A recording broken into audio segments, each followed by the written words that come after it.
اللہ نے جب پیکر بنا کے ان کو ہمارے سامنے بھیجا انسانی شکل میں، تو کس پیکر میں بنایا؟ وہ آنے والا سوال کرتا ہے، یا رسول اللہ، اللہ نے آپ کے جسم اطہر کو کس چیز سے بنایا ہے؟ توجہ چاہتا ہوں، کس چیز سے بنایا ہے؟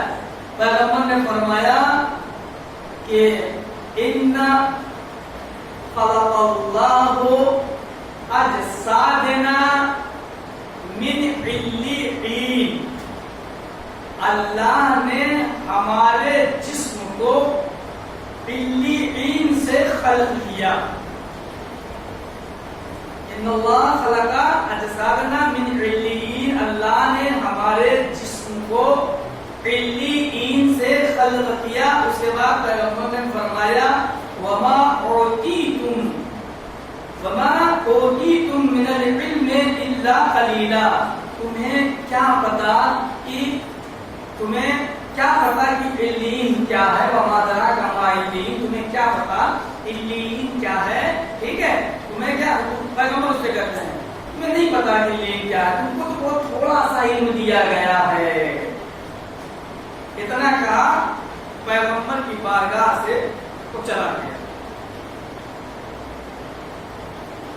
بالکل یہی سوال ایک شخص کاشف الحقائق حضرت امام جعفر صادق علیہ السلام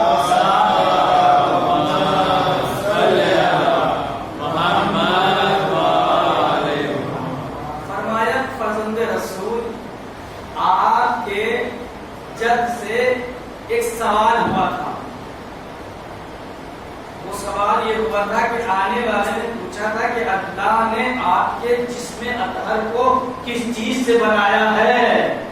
تو جانے میں سے لگ رہا بھی اللہ نے آپ کے جسم کو کس چیز سے بنایا ہے؟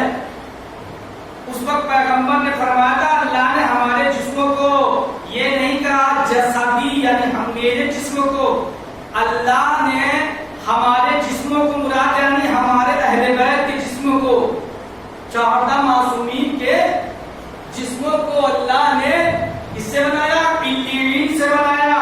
آنے والا امام جعفر صادق علیہ السلام کی خدمت میں کہتا ہے یا ابن رسول اللہ ما ہوا علیین، میں کچھ نہیں جانتا، مولا آپ کو بتانا پڑے گا یہ علیین ہے کیا؟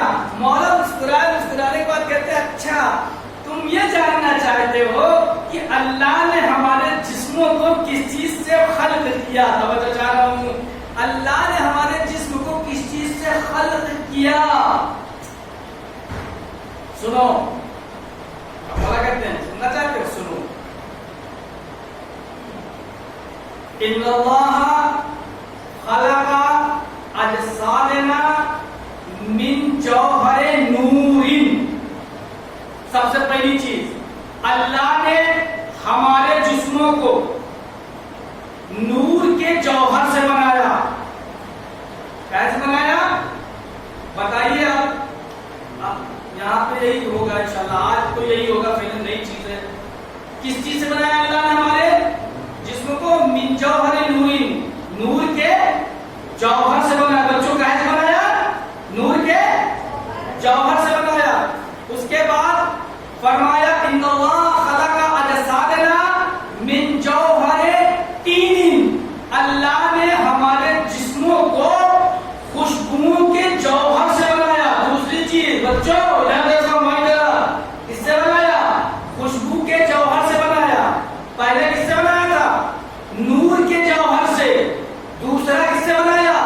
خوشبوؤں کے جوہر سے۔ ٹھیک، دو چیز ہو گئی۔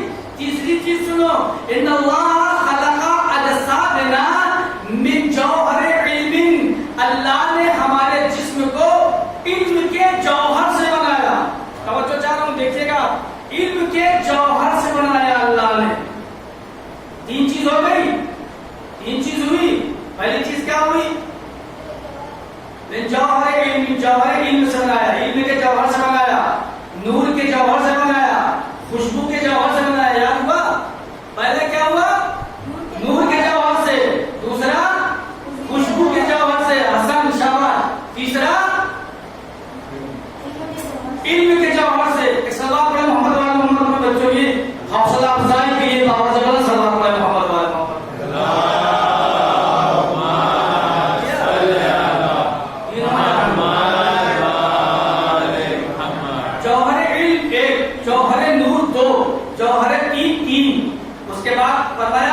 ان اللہ خلق اجسادنا ان اللہ خلق اجسادنا من جوہر الحیات، اللہ نے ہمارے جسموں کو، توجہ چاہ رہا ہوں ذرا گرامی، اللہ نے ہمارے جسموں کو حیات کے جوہر سے بنایا، حیات کے جوہر سے بنایا، نور کے جوہر سے بنایا، علم کے جوہر سے بنایا، خوشبو کے جوہر سے بنایا. ٹھیک ہے. پانچویں چیز، ان اللہ خلق اجسادنا من جوہر البقاء، اللہ نے، دیکھیں امام جعفر صادق علیہ السلام فرما رہے ہیں اللہ نے ہمارے جسموں کو کس سے بنایا؟ جوہر بقا سے بنایا. اللہ اکبر.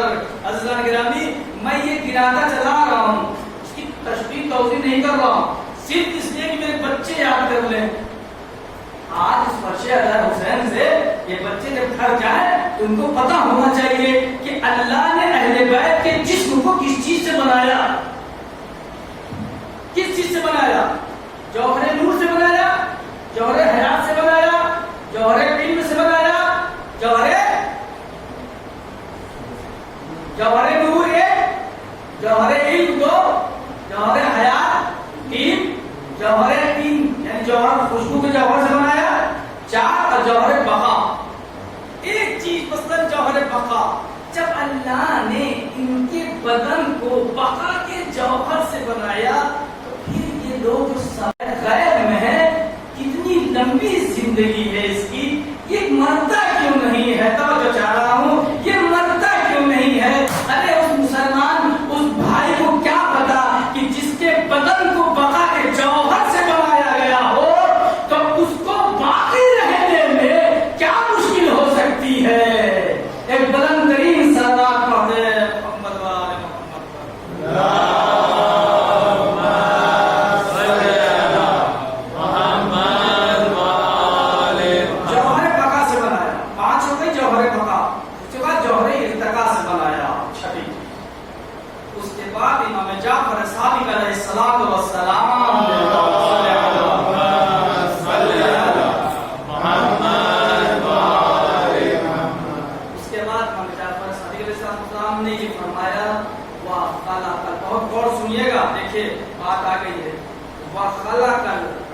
وَخَلَقَ الْأَرْوَاحَ الْإِنسَانَ مِنْ عِلِّيِّينَ، اور اللہ نے انسان کی روح کو،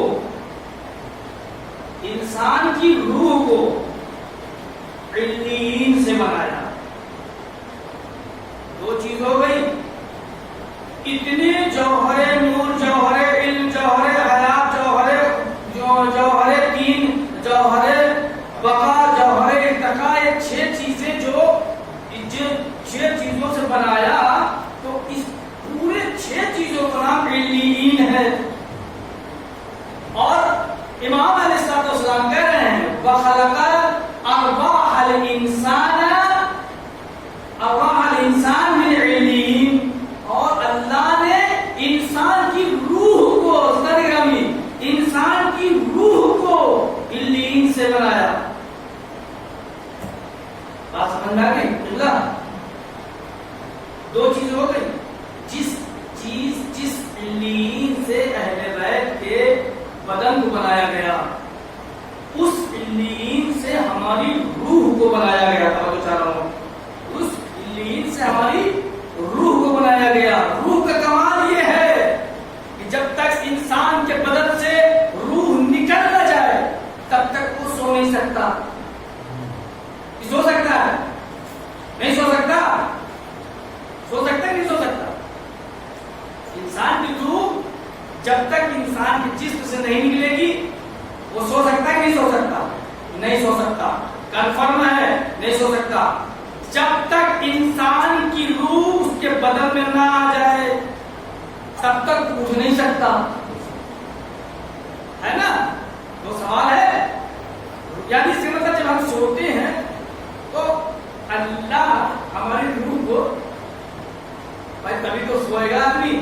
اور اصل کہ لمبے ٹائم تک اگر سو گئے، ایک چھوٹا مدت جسے کہتے ہیں پوتا مدت، کم ٹائم میں اگر ہم سوئے ہیں تو ہمارا وہ سونا خواب کہلاتا ہے، خواب. اور اگر لانگ ٹائم سو گئے تو یہ والا ہے، ہمیشہ کے لیے سو گئے. روح مگر روح کی کیپیسٹی یہ ہے، روح کا کمال یہ ہے، روح کا اقتدار یہ ہے کہ جب تک انسان کے جسم سے جدا نہیں ہوگی تب تک وہ سو نہیں سکتا. جب تک انسان کے اندر واپس نہیں آئے گی تب تک وہ اٹھ نہیں سکتا. عزیزان گرامی، میں ایک سوال کرتا ہوں. مثلا ایک ایسا شخص ہے جو رات کے شب میں سویا ہوا ہے، رات کے سناٹے میں سویا ہوا ہے، وہ خواب دیکھ رہا ہے. مثلا ہم میلوں سفر طول تب سفر کر افریقہ پہنچ گئے مثلا، ٹھیک ہے، بنا ویزا کے پہنچ گئے. ویزا سے کہاں لگنا، بنا ٹکٹ پر کہاں لگنا، وہ تو میلوں کا سفر ہو گیا. نہ ویزا لگوانا، نہ پاسپورٹ، کچھ نہیں، نو چیز سب لے کے پہنچ گئے، افریقہ پہنچ گئے مثلا. ٹھیک، آپ میں تھے، میں پہنچا رہا تھا آپ کے پاس، میں نے آپ کو شانہ ہلایا. کہاں تھے آپ؟ افریقہ میں. افریقہ میں تھے، میں نے آپ کو شانہ ہلایا. فوراً آپ ہوتے جی آپ کو بتائیے آپ تھے کہاں، آپ کی روح کہاں تھی؟ کہاں تھی آپ کی روح؟ افریقہ میں تھی. اور یہاں کتنی جلدی واپس آ گئی، کتنی جلدی واپس آ گئی، لمحے میں. ٹھیک، میں نے شانہ ہلایا، آپ بیدار ہو گئے تھے. اب آپ دیکھیے نتیجہ میں دے رہا ہوں آپ کو. جب اللہ نے محمد والے محمد کے جسم کو علیین سے خلق کیا، اللہ اکبر، علیین سے خلق کیا، اور ہماری روح کو بھی علیین سے خلق کیا.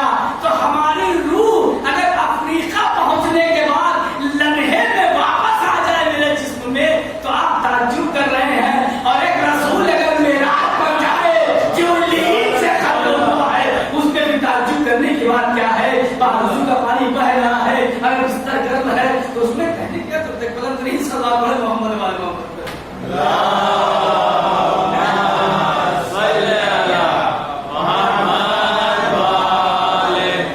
یہ طے ہو گیا عزیزان گرامی، یہ طے ہو گیا کہ علیین سے اہل بیت کے جسم کو بنایا گیا اور ہمارے روح کو علیین سے. مولا کائنات حضرت علی ابن ابی طالب علیہ الصلوۃ والسلام،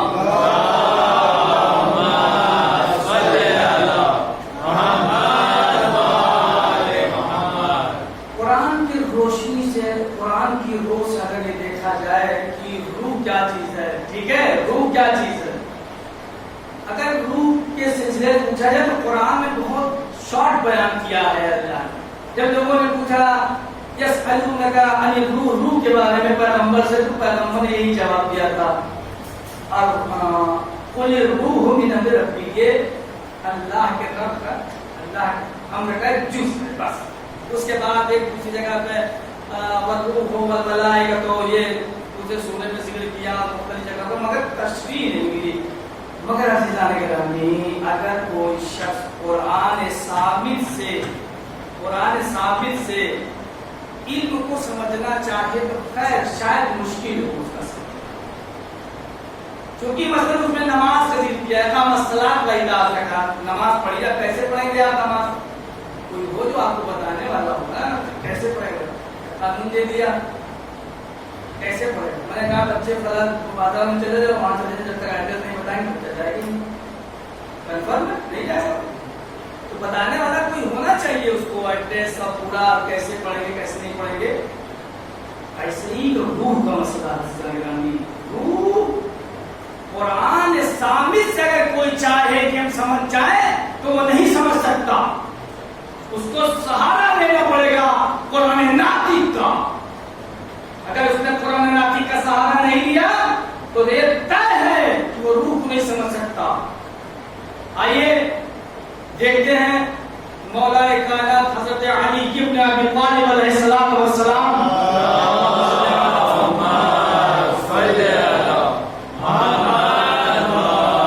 فرماتے ان للجسم ستۃ احوال.